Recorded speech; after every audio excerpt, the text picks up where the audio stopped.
श्री शिवाय नमस्तुभ्यम। हम सबको पता है कि 7 जुलाई को सावन से ठीक पहले पड़ने वाला सोमवार का बहुत ही विशेष सा दिन आ गया है। अब इसके बाद जो सावन में पड़ने का सोमवार ना, वो 14 तारीख को पड़ेगा और ये सोमवार का महत्व उतना ही है जितना सावन के सोमवार का है। तो आप लोगों को 7 बार जल ओम के ऊपर गिराने का ये उपाय करना है। पुष्य नक्षत्र भी कल पड़ रहा है, तो आप सभी के घर में चाहे वो कैसी भी प्रॉब्लम हो, धन को लेके हो, संपदा, व्यापार, नौकरी, इस कोई सी भी दिक्कत है ना, देन आप इस उपाय को करके देखिएगा, आपको बहुत फायदा मिलेगा और भोले शंकर की कृपा आपके घर परिवार पे हमेशा बनी रहेगी। ठीक है ना। चलो स्टार्ट करते हैं इस उपाय को और इस वीडियो को। सबसे पहला उपाय हमारा है कि इस उपाय के लिए हमें पीले चंदन की आवश्यकता पड़ने वाली है। किसकी लोगे? पीले चंदन। अब पीला चंदन जैसे यहाँ पे आपको सूखा सूखा दिखाई दे रहा होगा, तो भाई ऐसे सूखा मत लिया करो ना। आप हल्का सा गंगा जल डाल दो और या फिर हल्का सा पानी डाल के इसका गाढ़ा सा पेस्ट बनाओ।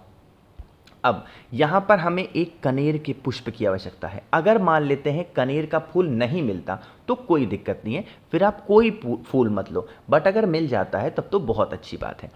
इसे लेकर के आपको तांबे का लोटा लेना है, जल भरना है। इससे विशेष दिन कोई नहीं है, तो आपको जल के अंदर गंगा जल जरूर डालना। ठीक है ना।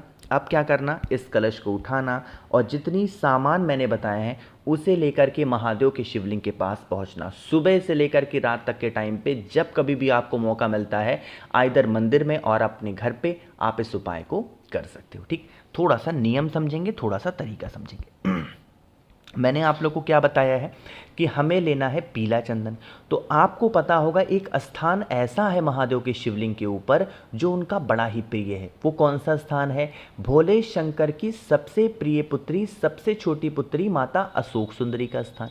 उसी स्थान पर जो आपके पास में पीला चंदन है, उससे आपको एक ओम का निर्माण करना। जैसे मैंने कर दिया ना, एज सच आप भी ऐसे ही ओम का निर्माण करेंगे, है ना। ओम का निर्माण तो कर दिया। अब अभी भी मैंने आपको बताया कि अगर आपके पास में कनेर का पुष्प हो तब तो बहुत अच्छी बात है, और नहीं है तो कोई दिक्कत नहीं है, फिर कोई भी फूल ले सकते हो, और नहीं भी लेते हो तो कोई दिक्कत नहीं है ना। अगर है तो इसी ओम के ऊपर कोई भी पुष्प समर्पित करना। अब बारी आती है जल चढ़ाने की। आपके पास में कलश है जिसके अंदर जल है, अरे है ना। अब आप लोगों को जो जल चढ़ाना है वो महादेव के शिवलिंग के ऊपर ना चढ़ा के, जिस स्थान पर ओम का निर्माण आपने किया है इसी स्थान पर आपको उस कलश से जल 7 बार चढ़ाना। आपने सुना मैंने क्या बोला? मैंने बोला 7 बार चढ़ाना, 7 लोटा जल नहीं बोला मैंने। इसका मतलब क्या हुआ, जो कलश में आपके जल है उसी जल से 7 बार जल ओम के ऊपर बहुत धीरे धीरे एक बार चढ़ाना। श्री शिवाय नमस्तुभ्यम, फिर चढ़ाओ श्री शिवाय नमस्तुभ्यम। मतलब जितना भी जल आप पे कलश में है ना, वो 7 बार में खत्म हो जाना चाहिए। इस प्रकार से जल समर्पित करना, अपनी बातों को महादेव से कहना, विनती करना। अब यहाँ पे सुनिएगा, अब यहाँ पर हमें नाम जप भी करना है। कौन सा जप करोगे? महादेव का उपाय कर रहे हैं तो महादेव का ही नाम लेंगे। अब सुनिएगा, यहाँ पर अगर कोई पुरुष इस उपाय को कर रहा है, कोई पुरुष, तो आपको क्या बोलना है? ओम नमः शिवाय। ठीक। लेकिन अगर कोई महिला इस उपाय को कर रही है तो भोले शंकर के शिवलिंग के पास क्या बोलेगी? नमः शिवाय। लेकिन अगर पुरुष और महिला दोनों हस्बैंड वाइफ हैं और वो उपाय कर रहे हैं तो ओम नमः शिवाय 2 मिनट तक बोलेंगे। रिपीट कर रहा हूं, ध्यान से सुनिएगा, गलतियां मत करिएगा इस उपाय के लिए। अगर पुरुष उपाय कर रहे हैं तो ओम नमः शिवाय 2 मिनट तक बोलेंगे। अगर कोई महिला अकेले उपाय कर रही हैं तो आपको ओम का नाथ नहीं करना है, सिर्फ क्या बोलना है? नमः शिवाय। लेकिन अगर पति और पत्नी दोनों साथ में गए हैं उपाय करने के लिए तो ओम नमः शिवाय। इस नियम को ध्यान में रखते हुए और ओम के ऊपर 7 लोटा 7 बार जल चढ़ाने का ये उपाय अगर सावन से ठीक पहले पड़ने वाले सोमवार के दिन आप करते हैं तो इससे आपकी मनोकामना तो पूरी होगी और जो भी परिवार में परेशानियां चल रही हैं वो परेशानियां भी दूर जरूर हो जाएंगी। ठीक, पहला उपाय समझ में आ गया। आगे बढ़ते हैं अब इस वीडियो के हम लोग अपने दूसरे उपाय की तरफ, जो कि किससे करना है? बताओ जल्दी से, किससे करना है? हमें करना है रुद्राक्ष के साथ में। लेकिन यहाँ पर स्क्रीन पे तो मैं आपको दिखा रहा हूँ 13 मुखी रुद्राक्ष। ज़रूरी नहीं है 13 मुखी हो, 14 मुखी हो, 1 मुखी हो, 2 मुखी। जो भी रुद्राक्ष आप पे घर में अवेलेबल हो, चाहे वो 1 मुखी हो, चाहे वो 5 हो, 6, 7, 9, 12, जो भी हो, कोई भी एक रुद्राक्ष ले लो। अब रुद्राक्ष तो ले लिया, फ़ायदे तो पहले समझ लो क्या फ़ायदे हैं। जैसे अच्छा, आपको नहीं लगता कि आज के टाइम पे लोगों की जो ज़िंदगी है बड़ी भाग दौड़ वाली हो गई है ना? देखा होगा आपने कि कोई इंसान सुबह निकल रहा है, रात में वापस आ रहा है, मतलब जीवन तबाह हो गया है पूरा और टेंशन में इंसान रहता है, बहुत डिप्रेशन, सोचना बहुत ज़्यादा।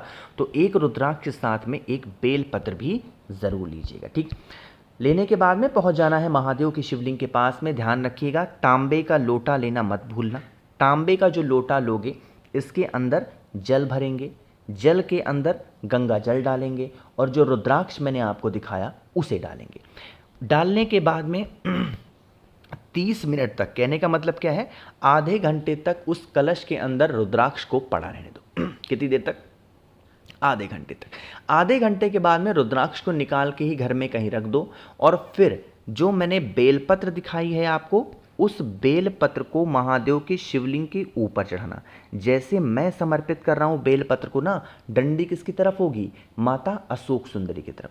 ऐसे समर्पित करके और वही रुद्राक्ष का जल बेलपत्र के ऊपर समर्पित कर देना। इससे क्या होगा, जब जल चढ़ाओगे, जल बहता बहता बहता जलाधारी से नीचे गिरेगा, इस जल को रोक लेना। लेकिन जब जल चढ़ाओगे तो किसका ध्यान करोगे? महादेव का एक बड़ा ही प्यारा नाम है, सोमेश्वर महादेव। फिर से बोल रहा हूँ, सोमेश्वर महादेव का स्मरण करके जल चढ़ाना, जल को रोक के घर पे आना और जो भी व्यक्ति घर में आपके परेशान है, बीमार है, डिप्रेशन में है, सोचता ज़्यादा है, गुस्सा करता है, उसे सोमेश्वर महादेव के नाम से ही आचमन कराना। ध्यान रखिएगा, इस उपाय को सुबह से लेकर के शाम तक के टाइम पे कभी भी आप कर सकते हो। चीज़ें क्लियर हैं क्या?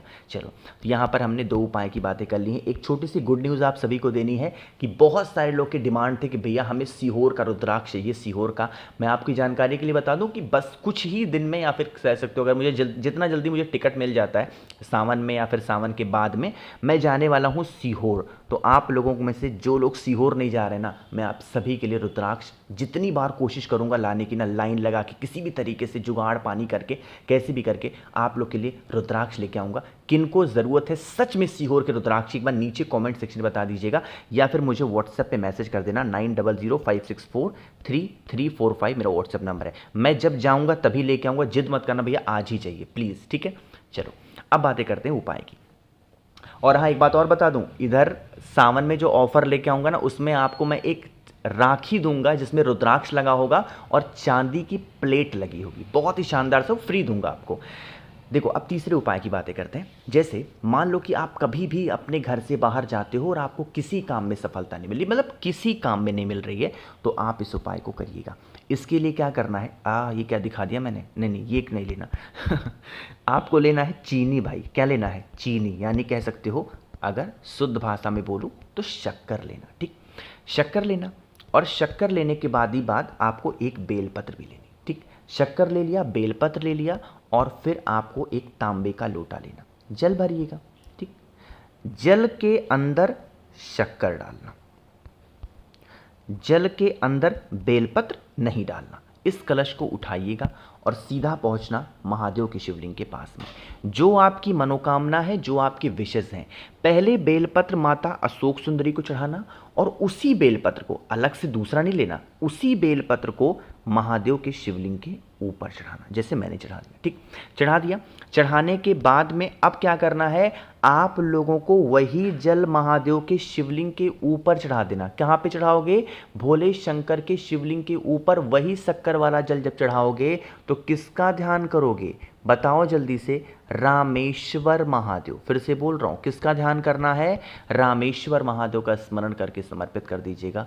आपकी जो विशेष होंगी वो पूरी होंगी। ध्यान रखिएगा, जो रुद्राक्ष अगर मैं सीहोर गया और मैं लेके आया, उस सीहोर के रुद्राक्ष के कोई भी पैसे आपसे मैं नहीं लूँगा, वो एब्सोल्युटली फ्री रहेगा। इस चीज़ को ध्यान रखिएगा। चलो, अब पहले वीडियो देख लो, उसके बाद मैसेज करना। मैसेज में लगे हो सब लोग, भाई कितने मेरे पास नोटिफिकेशन आ रहे हैं मैसेज के, प्लीज़ ऐसा मत करो। चलो आगे बढ़ते हैं इस वीडियो के सबसे आखिरी उपाय की तरफ, जो कि दोबारा से एक बहुत ही प्यारे से बेलपत्र से करना है। लेकिन सबसे पहले करिए वीडियो को लाइक। जिसने अभी तक चैनल को सब्सक्राइब नहीं किया, मेरी आवाज़ आप पहली बार सुन रहे हैं, चैनल को ज़रूर सब्सक्राइब करेंगे, ठीक? देखो, मेरी बातों को ध्यान से सुनिएगा ताकि आप इस उपाय को आराम से कर पाओ। रोग मुक्ति, मतलब कोई इंसान घर में बीमार है, दिन आप उपाय करेंगे। इसके लिए एक बेलपत्र लीजिएगा, तांबे का लोटा ले लो, जल भर लो, बेलपत्र को कलश के अंदर डाल दो। जो इंसान घर में बीमार हो उसके हाथों से एक बार इस जल को, लोटे को स्पर्श करा दो, टच करा दो और पहुंच जाओ महादेव के शिवलिंग के पास में। और पूरा का पूरा जल एक बार दोबारा से हम सभी को समर्पित करना है बेलपत्र के साथ में, कुंदकेश्वर महादेव के नाम से। ठीक, चढ़ाओगे। जो बेलपत्र कलश के अंदर था उस बेलपत्र को घर पे लेके आना और उस बीमार व्यक्ति को बेलपत्र को खिला देना। उस इंसान की बीमारियां धीरे धीरे दूर होंगी। और जब उस व्यक्ति को दवा खिलाओ, मेडिसिन खिलाओ, तो कुंदकेश्वर महादेव का भी ध्यान ज़रूर किया करो। ठीक, मैंने कोशिश की आप सभी को सारी बातों को अच्छा बताने की। वीडियो पसंद आई हो तो लाइक करिएगा। कुछ पूछना है नीचे कमेंट सेक्शन में पूछें। और मेरे जितने भी भाई बहन आवाज़ आज मेरी पहली बार सुन रहे हैं, चैनल को ज़रूर सब्सक्राइब करेंगे। श्री शिवाय नमस्तुभ्यम।